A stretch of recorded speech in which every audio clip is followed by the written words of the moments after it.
سپوږمۍ، ای سپینې سپوږمۍ،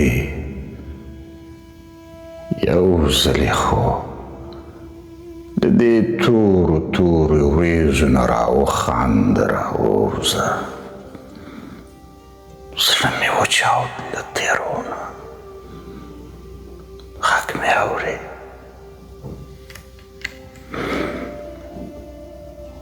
د شبنم تر وچو اوښکو لاندې پروت یم، لکه پروت ماشوم جسد د وچې شوې تږي خواړه سپېره وروڼي کې.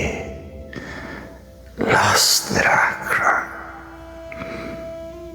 لاس دې راکړه، ستا په لاس کې یو اثر دی، یو تاثیر دی، هغه زما د ژوند تقدیر دی.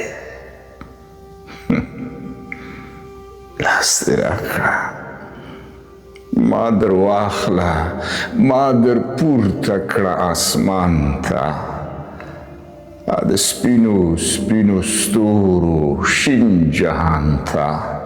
زړه مې وچاود له تیارو نه، ګوندې هلته شپه سبا شي، ښایسته سپینه رڼا شي.